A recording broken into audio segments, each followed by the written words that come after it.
Hi, everybody. My name is Chris Donovan. I'm a sales associate with Lightspeed Financial Services Group.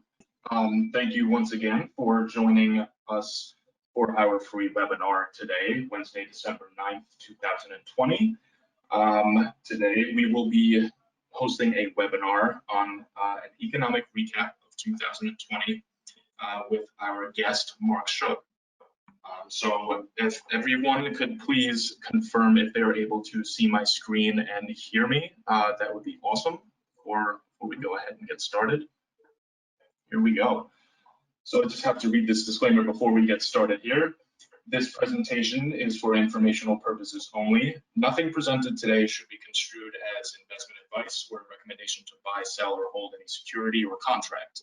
Since we don't know everyone's investment objectives or risk tolerance, we are not endorsing any specific trading strategies. Security, derivative, and futures trading involves the substantial risk of loss and is not suitable for all investors. Each investor must consider whether this is a suitable investment, since you may lose all of or more than your initial investment. Past performance is not indicative of future results. Lightspeed Financial Services Group, LLC, is not affiliated with these third-party market commentators or educators or service providers. Data, information, and material content are provided for informational and educational purposes only. This content neither is nor should be construed as an offer, solicitation, or recommendation to buy or sell any securities or contracts. Any investment decisions made by the user through the use of such content is solely based on the user's independent analysis, taking into consideration your financial circumstances, investment objectives, and risk tolerance. Lightspeed LLC does not endorse, offer, nor recommend any of the services or commentary provided by any of the market commentators or educators or service providers, and any information used to execute any trading strategies are solely based on the independent analysis of the user. So I'm going ahead now to make an introduction for our guest today, Dr. Mark Schug.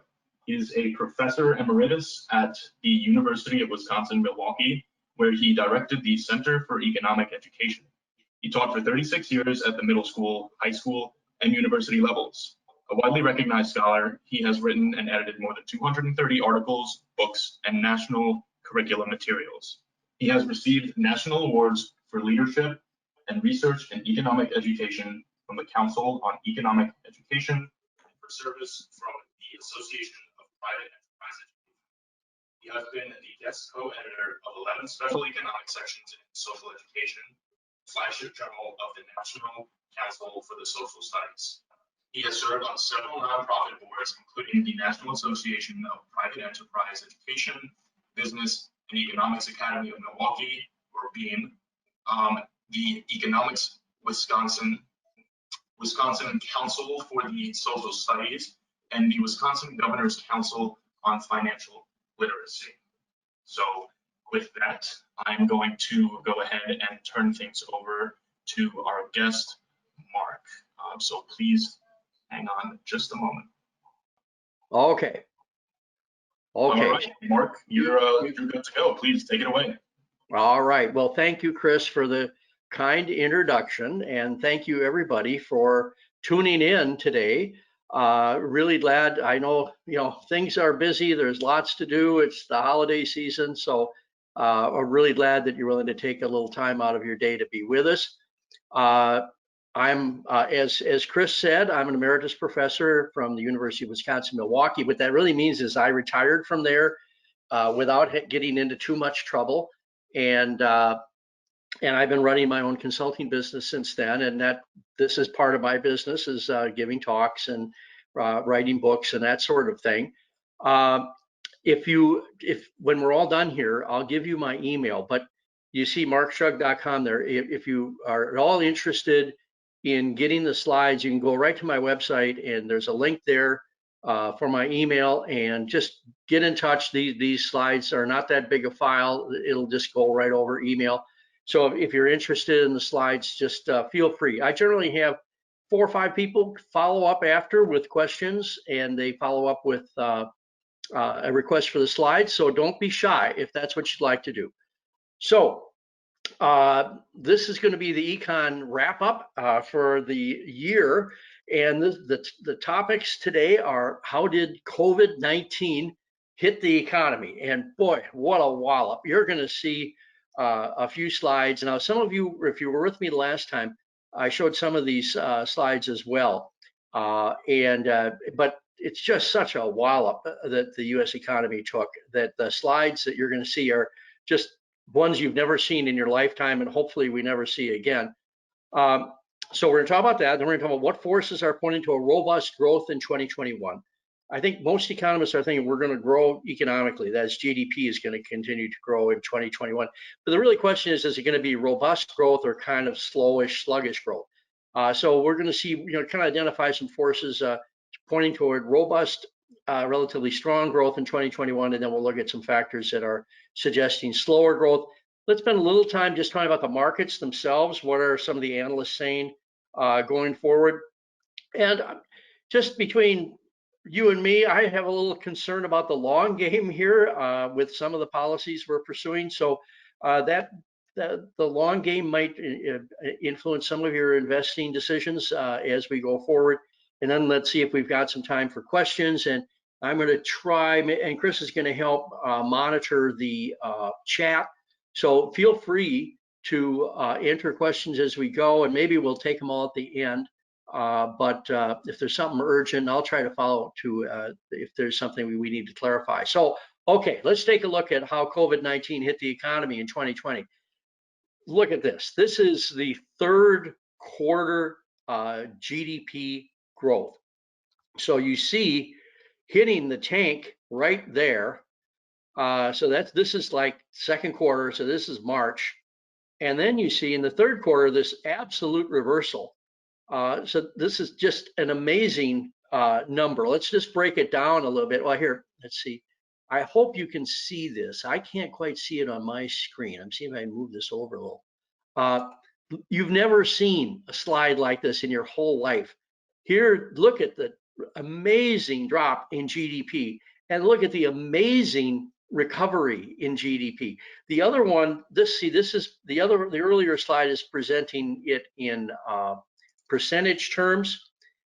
This is presenting it in actual real numbers. So it's just astonishing. So a little bit about GDP, just so you remember, GDP is consumption plus investment. So consumption is consumer spending. Investment is business spending. It's not buying stocks and bonds, it's business spending. So this is like building a new factory, an addition, acquiring new software, things like that. Government spending, you're pretty familiar with, but this is government buying goods and services. It's not all government spending. And net export. So we count in GDP exports, but we have to back out the imports, the stuff that we bring in that isn't made here. GDP is supposed to be a measure of the production of stuff inside the US border. Last year's GDP was about 21 trillion. Actually, at the end of the day here, it looks like we're going to be around 22 trillion. So I wasn't sure if it was going to be a positive number or not, but it looks like it. So in the second quarter, real GDP increased at an annual rate of 33.1% in the third quarter, up from 31% in the second quarter. So that's quite an amazing rebound. Some economists, we were talking about a V-shaped recovery. This kind of looks like it. It's a pretty dramatic change. And it follows kind of the normal pattern. Personal consumption expenditures, that's consumer spending, increased. Private inventory investment. So that's a really good sign. That means businesses are trying to build up their inventories. And so they're expanding. So whenever you see I in this equation here, expanding, that's a good sign for investment. Exports are up. Non-residential fixed investment is up. So housing is doing well. The residential fixed investment, that's the housing sector. So this report of third quarter GDP looks pretty good. For the personal spending, that was healthcare largely, and food services and accommodations. This is probably the healthcare sector coming back after, remember how the hospitals were not doing surgeries and people were not going to see their docs. Now, so that's being reflected here. We're also seeing some recovery in motor vehicles and parts and clothing and footwear, kind of basic items. And there was also increase in private inventory investment. And that's a good thing. And that was led by, of all things, motor vehicle dealers, which I thought was interesting. So a little quick heads up now, the next GDP announcement for the fourth quarter, the next estimate, the first estimate for the fourth quarter is going to be January 28th, 2021. So you might want to just mark that on your calendar. Maybe you read some websites and so forth that give you the heads up on when these announcements take place. But that'd be a good thing to keep an eye on, because all eyes are going to be on the fourth quarter to see where we really wound up for the year. This was no ordinary recession, right? These figures this is anything but an ordinary recession. And so what explained, well, most ordinary recessions are caused in economics terms by an unexpected shift, usually a downward shift in total demand. We call that aggregate demand. So for some reason, consumers stop buying stuff. A financial collapse would do that, for example, or short-term aggregate supply shifts. And so that means the economy is supplying less, and there could be some shock or something that's affecting that. And so that temporarily sinks the economy below our full employment potential, and then usually we live through a recession and it comes back fairly quickly. Shifts in aggregate demand and short-term aggregate supply are generally the result of a supply shock, like back in the 1970s when we had the oil crisis, right? That was a supply shock. So we were being cut off from oil supplies from the Middle East because of the war between the Israelis and in the Middle East. Miscalculation by business decision makers. So let's say that was partially responsible for the 2007 recession, 2008 recession. And then policy errors. The Great Depression itself was a serious policy error on the part of the Federal Reserve, raising interest rates in the early days of the Great Depression rather than lowering interest rates. And they made other mistakes as well. The 11 recessions since the end of World War II, in those 11 recessions, the unemployment rate reached 10% only twice and never exceeded 11%. And this time, of course, it gets much worse.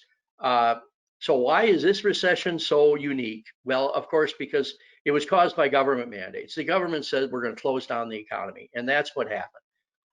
The effects on output and employment were immediate and massive. Most recessions come on us more gradually. We kind of see them coming. Not this one. This was just overnight. In March, one day we're open, the next day we're shut. In February 2020, the unemployment rate was an amazing 3.5%. By April, it was 14.7%, a record high since the Great Depression. And in November of 2020, the unemployment rate has already fallen to 6.7%. Let's look at some amazing graphs. Now, Chris, can you see the whole graph? Yes. Okay, because my screen is partially blocked. So I just want to make sure that, so you've never seen a change in unemployment rate like this. Going through, and by the way, the shaded areas in these graphs are recessions. So you see, we called this recession almost immediately, and you see what happened to the unemployment rate, and then you see what happened to it coming back down after the economy opened up. Payrolls, I mean, just look at that, shock to payrolls. Look at the shock to job claims, just skyrocketing up and then skyrocket, no, you can't skyrocket down, and then just, falling like a rock back down. Look at the S&P 500. Okay.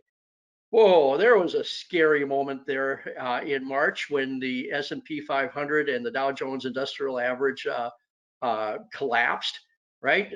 I'm sure some people probably panicked at that time, but I'm sure some smart people in this audience were probably buying on the dip there. And then here's the interest rates. The Federal Reserve acted very swiftly, and so you see that little blurb there where interest rates are being increased and I would say being returned to a more normal level. Well, the first thing the Fed did under Jerome Powell was to drop interest rates to near zero again. And they're not giving any indication that they're going to change their policy anytime soon, but I'll come back to that later too. So we have gone through something that nobody's seen before, really. I mean, there is no record like this anywhere. Even when we had the Spanish flu epidemic back in 1918, that didn't collapse the economy. We were in the middle of World War I. We were fighting the war. We continued production. We wind up with a recession in 1921, but the war is over by then, and the Spanish flu is over by then too. So this is just something you've never seen these these sorts of numbers before. All right, so let's move on. Will the economy grow robustly in 2021? Well, there's sure some strong indications out there. The year seems to be ending. This is from this morning. This is the S&P 500, and yesterday it closed at a new record. When I looked a few minutes ago, it was down just slightly. Oh my goodness! So you see where we have come from down here in March to up here as of this morning. So pretty remarkable change. So the markets are looking at something out here that they think is pretty positive. I'm sure you remember November 24th. That's when the Dow Jones Industrial Average set a new record-breaking 30,000 and has been above 30,000 since then. Well, it went up and down a little bit, but I believe as of today it's above 30,000 still. Pretty remarkable. So pretty remarkable. So the markets seem to be ending very strong. Now, why is that? Okay, you're probably familiar with these reasons, but let's just kind of go over them for a minute. A lot of expectations on the vaccine, and so I'm sure that is contributing a lot to this exuberance that we're seeing. The 2020 election is over, and the world did not end. We did a talk earlier on investing during a presidential election, and yep, it seems that the world is fine. We'll talk about this a little bit more in just a few minutes too. Toward the end of the year here, a lot of the bigger companies in the United States had pretty good years. They had pretty good profits, and that gives some confidence for stock markets to go a little higher. We still, now this is a hard part, but I'm saying this is the strong finish slide. We still have businesses that are recovering from COVID-19 lockdowns and kind of getting their legs under them. And so there's some room for optimism there. Of course, all that could go south if we know right now the COVID's been spreading. I'm coming to you from Florida. We've had a big uptick here, as several other states have had. The rebound in profits coincides with the record pace of growth in real GDP in the third quarter. So those two items sort of reinforce each other. And then we've seen the labor markets are also looking, especially the unemployment rate. Now, the jobs report that came out a little last week wasn't quite as rosy as was expected, but it was almost 300,000. I think it was 295,000 new jobs being created. So they expected more, but still it's a positive number. And now, of course, there's all this chat about another federal stimulus package. So the last I saw, they were talking about 900 billion with a B in that package, and the markets probably like that as a way of getting us over the short-term issues here until the vaccine is actually more widely available. But obviously, that's moving too. We're not sure exactly if that's going to happen or not. So let's take a look at the Atlanta Fed. Now, this has been kind of my go-to resource for predicting where GDP is heading. So in quarter three, and you can if you just Google Atlanta Fed GDP now, this will come right up, and you'll have this chart in front of you. So the third quarter estimate was that real GDP growth would be 35.3%. Well, that turned out to be a little optimistic, but it still came in at 33.1%. Okay, now have you got your seatbelt on? Because this is pretty unusual stuff. This is what they're saying for quarter four. So that's why quarter 4 is going to be pretty darn interesting. They're saying 11% GDP growth.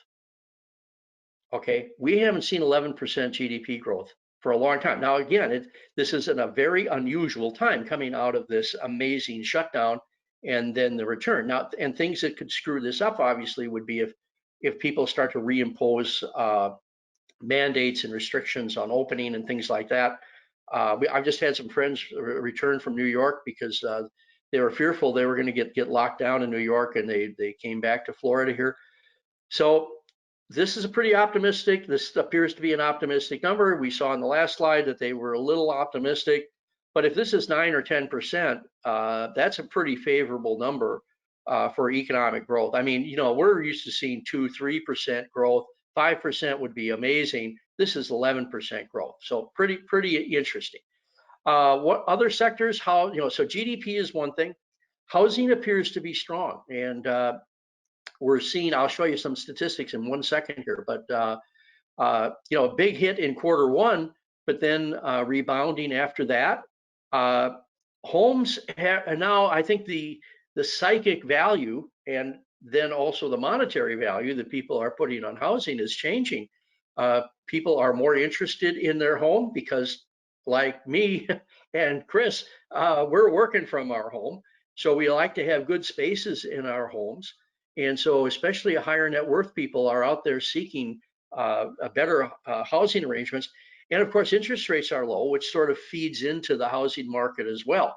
So we have the Fed to thank for the low interest rates, and that's fueling some pretty good news in housing. And as you see in the graph here, the National Association of Home Builders do this index along with Wells Fargo, and you can see that they're pretty optimistic here about the direction of the housing industry. I'll move this around so I can see a little. Yeah, so you see that's a pretty dramatic recovery there that we've seen. So you see the dip and in March, and then you see the recovery is above where it was previous to the dip. Okay, all right, and okay, so let me get back on my slides here. There we go. All right, what about manufacturing? Always an important sector to pay attention to. This is the Institute for Supply Management. Again, you can tap into these resources in about 2 clicks. These are regularly reported in a lot of the financial newspapers and websites. But here, the Institute for Supply Management is a closely watched index predicting manufacturing changes. And November, it was 57.5, 1.8 points below October, but that's still regarded as healthy. Anything above 50 is considered to be good. And you can see here, when you dig down just a little bit deeper, that they are expecting growth in the overall economy, and they're expecting growth in the manufacturing sector. So perhaps manufacturing might be a good opportunity going forward, maybe be a good buy now. And we've referred to this a couple times, but this is Jay Powell, Chairman Jerome Powell. He's the chair of the Federal Reserve. And his quote is, he's not even thinking about raising interest rates. So this Fed is signaling this very strongly, that they're going to keep interest rates down. They have ways that they maneuver on this to maintain the interest rates at a fairly low level. They're really controlling something called the federal funds rate, and they try to manipulate that market so that that interest rate stays low. That's the only interest rate that they try to influence, is the federal funds rate, but they've been pretty good at managing that rate. All the other rates then tend to stack up on top of that and are much more market oriented, but that's sort of the base rate, and the Fed is keeping that federal funds rate low. And I don't know if you've been reading about, but they're continuing. This is quantitative easing without all the publicity. We had the quantitative easing in the 2007 to 2009 recession, and it got a lot of attention. Well, the Fed continues to buy billions of treasuries and mortgage-backed securities. And so again, what they're trying to do is keep a lot of liquidity in the financial system. right? They're driving the supply of money.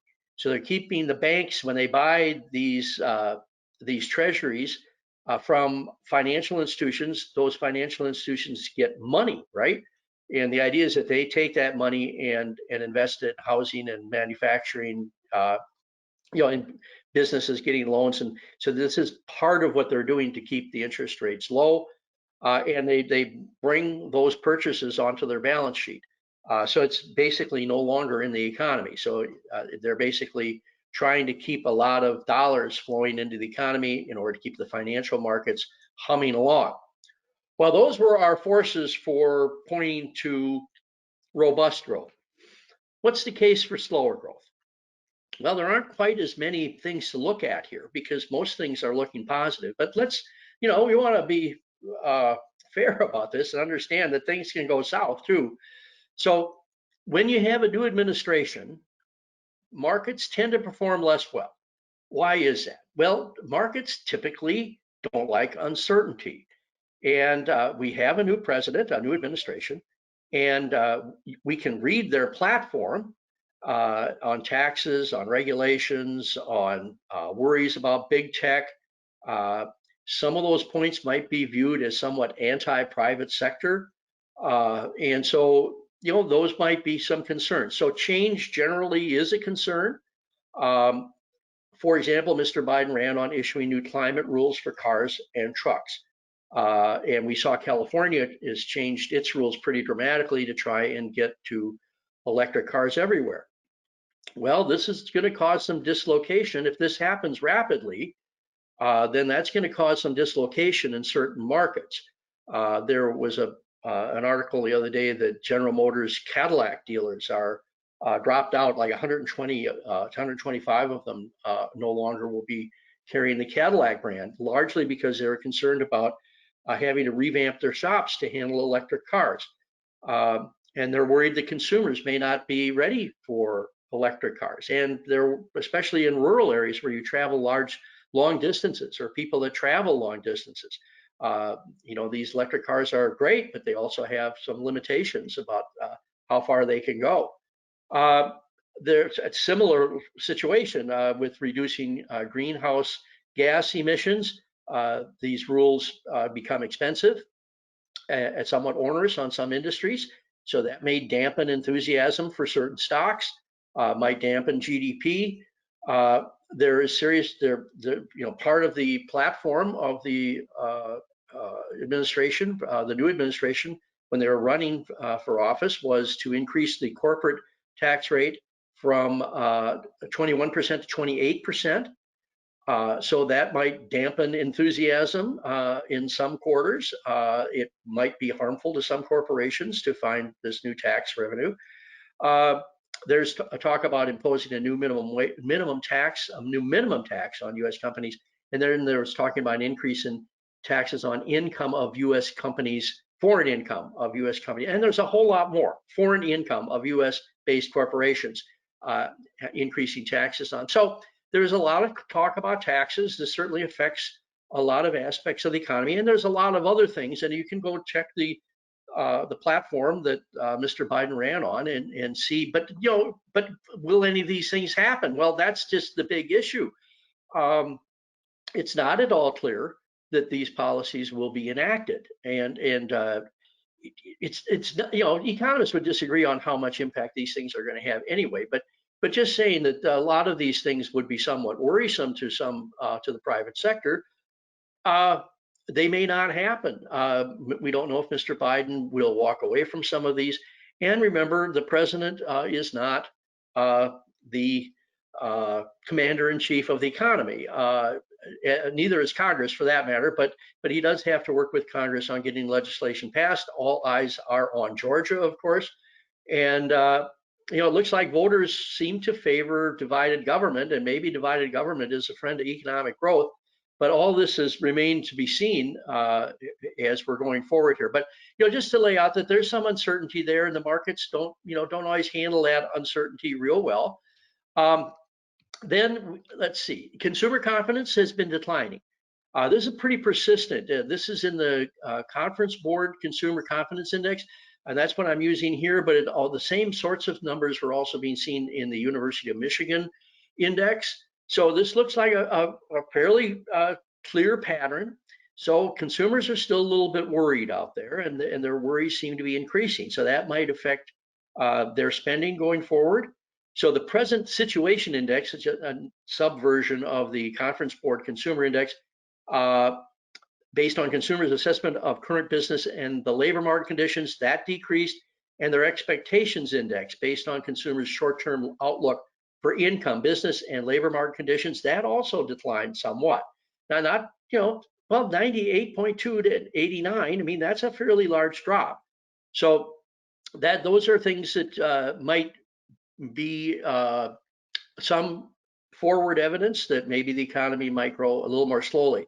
Now, this economic policy uncertainty index is a fascinating statistic. Again, you can find this very quickly by yourself. If you just Google the economic policy uncertainty index for the US, this will pop right up and you can get this chart for yourself. But this economic policy index remains historically high while the markets are high. Usually this doesn't go together. Usually economic uncertainty is associated with a declining stock market. So this sort of suggests that maybe the markets are overvalued right now and a little too much optimism going on. Is it possible that all the fiscal and monetary stimulus this year, maybe that's made investors a little too optimistic? Maybe the vaccine has made people a little bit too optimistic. Will stock market, so it's possible stock markets might decline as the stimulus fades, but now again, we're looking at the possibility of a new stimulus too. Or the other alternative really is that, you see how we have this here. It could, it went up dramatically, right? Very scary time we went through. But you see it's also coming down dramatically. Compare that though to the average since 1985, and you see we're still quite high above that. So an optimistic scenario would say that decline will continue to reach toward this average since 1985. A more pessimistic view says, no, the markets are wrong, and there's going to be a big correction. So there would be some food for thought regarding where we are. So what are people saying? How are the markets going to perform in 2021? Well, the consensus expectations for 2021 among economists is strong GDP growth, and we saw that statistic earlier from the Atlanta Fed. They're still saying it's going to take 1 to 2 years before we fully recover. But if we get anything close to what the Atlanta Fed is suggesting, that's going to be quite the recovery. This is a headline from the Wall Street Journal. Upbeat investors look past COVID-19 and related woes. So investors appear optimistic regarding strength of the economy going forward. They're certainly cheered by the vaccine, and they think conditions should return to normal mid to late 2021. That's from the Wall Street Journal on November 24th. Wall Street Journal analysts do expect a rebound. And as of mid-November, 80% of companies in the S&P 500 reported a third quarter gains that were above expectations. That's a huge number. And then again, you keep on, depending on COVID-19, some businesses, of course, will do better than others. And so we still have to be cautious knowing how this is all going to unfold and if some states are going to return to lockdowns and so forth. But sector-wise, I think we're still looking at Amazon and big tech doing pretty well during this. I mean, I see the Amazon trucks going by every few minutes in our neighborhood. Online learning is still, it's a tough operation for the schools these days, but still, with Zoom calls and all the new technology that's come out, there are some opportunities, I think, in online learning softwares. There's a new software called Pear Deck, which is becoming widely used in higher education and in other places. I apologize. One of those Amazon people just came to the door and he rang the doorbell and my dog started barking. My wife is trying to keep him quiet. So now that he's quiet, so technology still looks pretty good. Energy, looks a little tricky, but I think that you're seeing as the world economy starts to come back. Now, oil prices were very, very low, and you're just starting to see prices at the pump start to tick up slightly. So it could be that energy might be a good sector in 2021. And they're, ExxonMobil has had a tough go here. And so some of the big companies have had to, but this might be a good opportunity to pick these up when they're a little bit low. And then hopefully the travel industry starts to come back. We see Boeing now being more successful with its, is it the 373 Max? Don't quote me on that. But they finally are selling planes again. So airlines, meaning like Delta and United, cruise companies, hotels, casinos, jet fuel. These might, as the travel industry recovers, maybe we'll see some uptick there. And of course, these companies have been really hurt.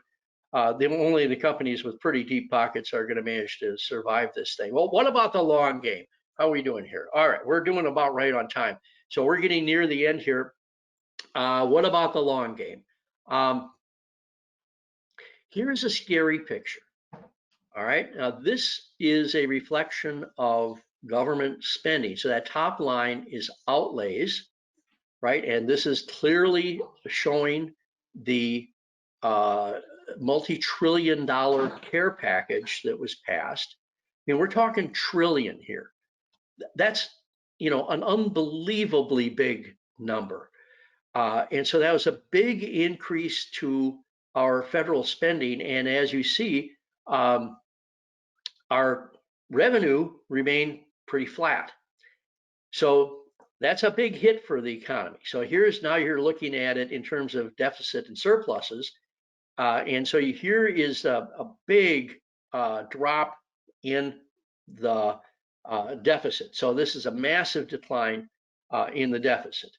So these are big deficits. These are the largest deficit we've seen since 1945, when we were in the middle of World War II. And we are not in anything like World War II. All COVID-19 has been a real challenge out there. This is the worry, okay? This is why I say this is the long-term worry. So if you look at this chart, this light purple are interest payments. All right, now interest rates are super duper low. So it doesn't even show up in here. You're seeing only a modest amount, but look out further toward 23, 24, 25, out to 2030. So this is a real crunchy operation here. This means interest payments. So the Congressional Budget Office, these are the people doing the numbers. This is a bipartisan operation, and they see interest payments going up. Well, that puts a lot of pressure on the private sector, right? Somebody has to go in and buy these treasuries, and that's money that isn't going to the private sector. We call that a crowding out phenomenon. So the economists aren't uniform about this. Some economists are thinking this is okay. But there are other economists that are, in fact, would be one of those that's a little worried about this situation. So almost everybody agrees we needed to do something with COVID, but we still have a lot of spending going on. I'll show you this one. This really shows it. See, this is the projected debt level. Now, just look at that over time. This is before World War II. We'd reduced our debt considerably after World War I, and then here is World War II, where we're running over 100% of GDP. That's what this is showing. This is the debt relative to percent of GDP, right? Well, here we are in peacetime, and we're getting ready to push back where we were at the end of World War II. So this is so for some people, this is a very heavy debt load. And that puts, that makes bond buyers get a little worried. And that's why they want a higher interest rate. So this could be, this in the long term could be result in some sluggish growth in the economy. So let's just do a quick review. The year 2020 seems to be ending strong. We looked at stocks, we looked at GDP, we looked at this unique recession. that we went through and are coming out very quickly. And unemployment and payrolls all look pretty strong. The trends at the end of the year here, profits look good, GDP, manufacturing, housing, and we spoke about interest rates. Trends suggesting a slow growth, uncertainty with the new administration. Consumer confidence seems flat or declining. The economic policy uncertainty index remains high, and that's not good for markets. If it continues to drop, well, that would be better for markets. Most analysts seem to be upbeat for 2021, but what could go wrong? We know unexpected things happen, and one of them might be the long game, which looks a little bit scary. So let's see now. Let me see if I can get to the chat, and maybe Chris is monitoring it too. Here's the chat. Let me see. I don't see any questions. Chris, are you seeing anything?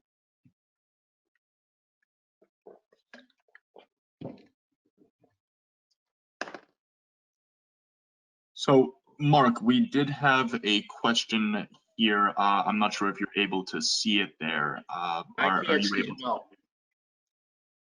I can't see it. I'm clicking on chat and it's not coming up. Okay, I'll just go ahead and read it off to you if you're ready. I am. Okay. It is coming from Java, and they are wondering, while recovery was amazing, do you think it is sustainable because there was a huge government involvement with unprecedented stimulus package? What happens when these stimulus, unemployment, and other programs expire? Yep, there you go. Very good question, Java. Very good. You're doing it right here. See, the stimulus just kind of rolls through the economy, right? Gives you a temporary boost, and I think we all believe that was highly, pretty much justified.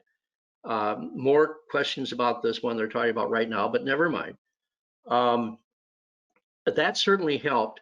But I think really what you're seeing, that's helped. I'm being very forthright on that.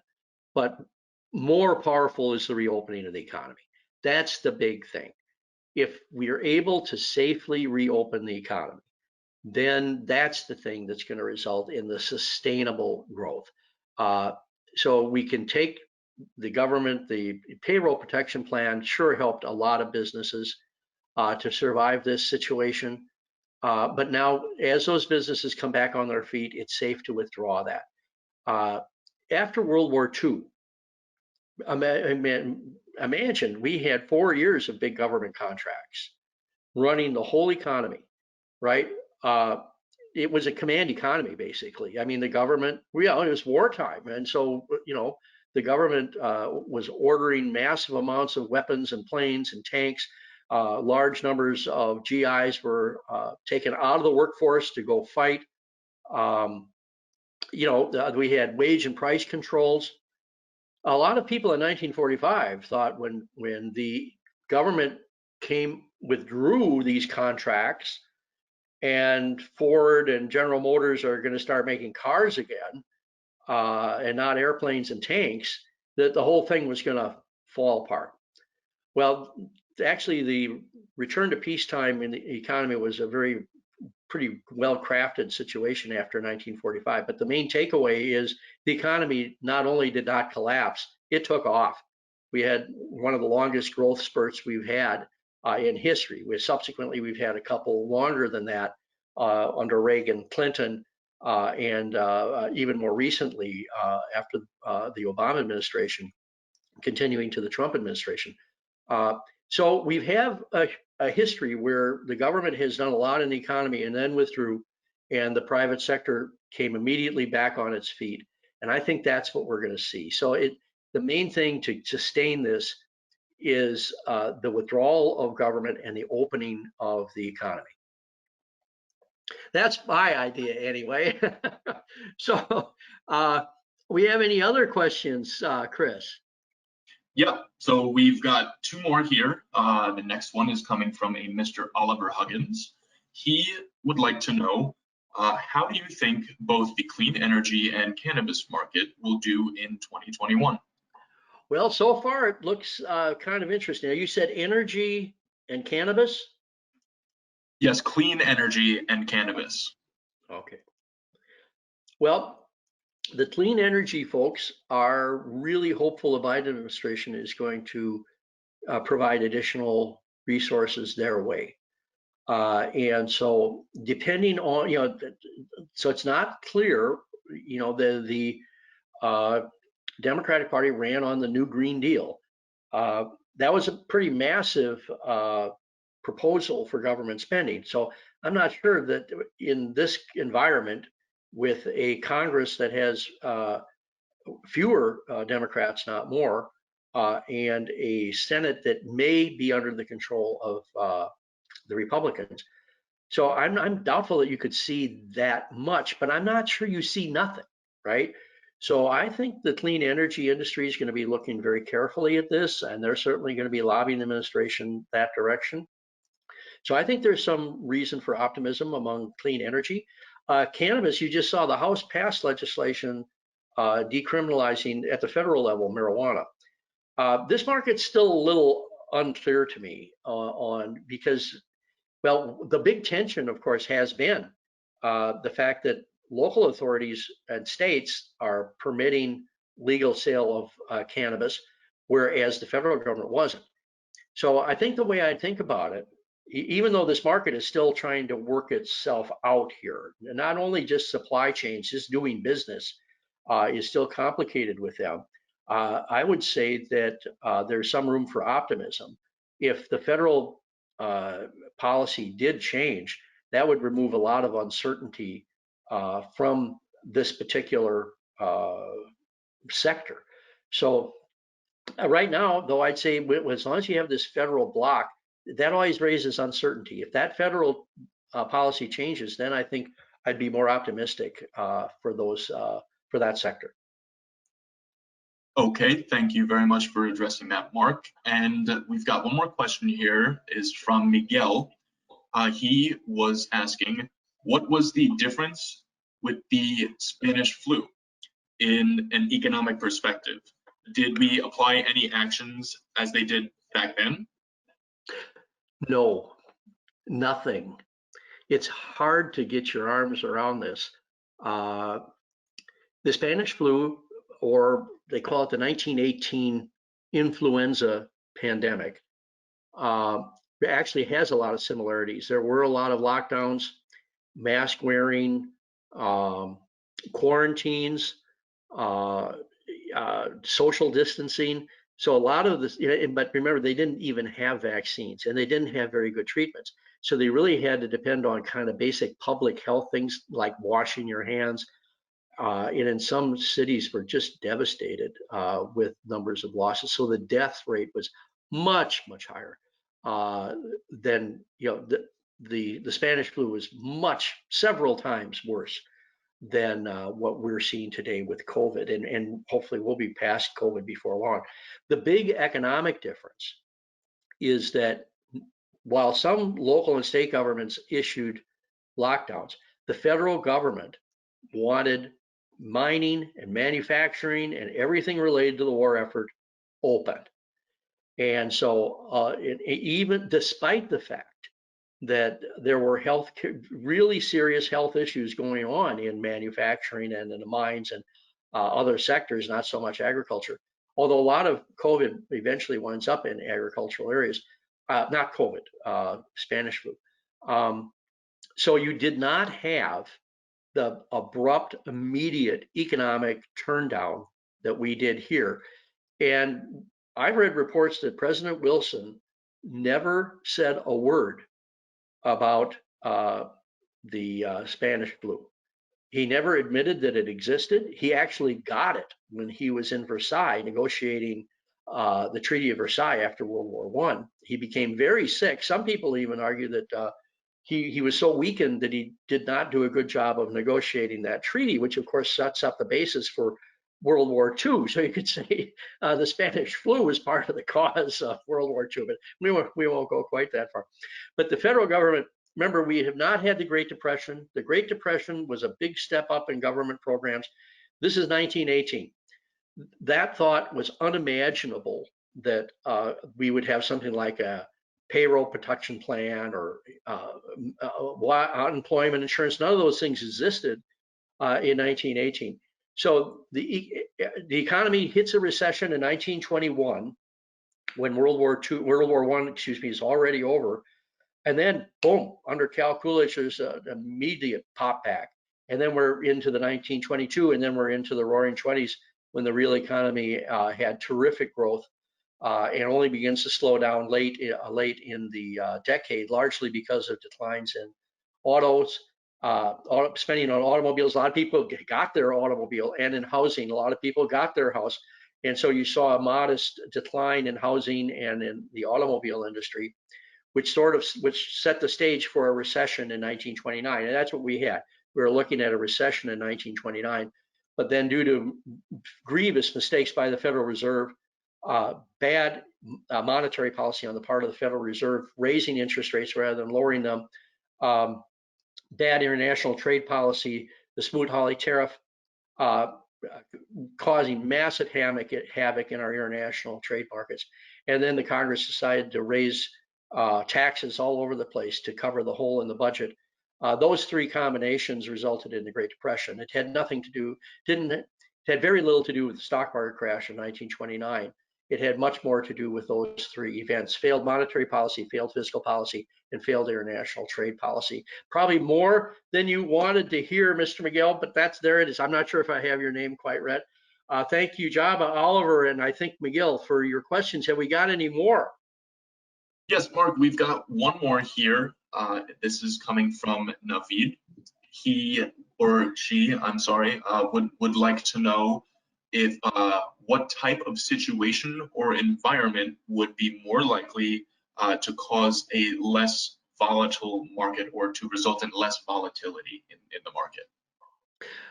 I think if we see I would look at the labor markets, and I'd look at GDP. If GDP does what the Atlanta Fed says, and if unemployment continues to drop, and all the things related to unemployment, the job claims, the unemployment claims, and all that, and payrolls continue to go up, I would expect consumer confidence would rise. I'd expect markets would be pretty optimistic in that. So there was a lot of ifs in there, but I think mainly we're looking. If it were me, I'd be kind of suggesting that policy indexes would start to go down. That policy, the economic the economic policy uncertainty index. I try to talk too fast sometimes. Would continue to decline. And as I say, that's something you can really monitor. So that's become a more important kind of a go-to index. And so I would monitor that if I were you, and to help that influence your decision. So let's see if it really does move down as we move along. That index is it's calculated based on news reports about what businesses are doing out in the world. So it's a really kind of a creative and interesting index that's been put together there. Okay, anything else, Chris? Mark, that seems to be it for the questions. So I'm going to go ahead and shift the presentation power back over to myself. Thank you very much for your time today and your presentation as well. We really appreciate it, and thank you everybody who was in attendance today. We hope you enjoyed, and yeah, thank you very much, and have a wonderful evening, everybody. And don't be shy. If you have questions or you want to get the slides, just send me an email. I'd be happy to do it.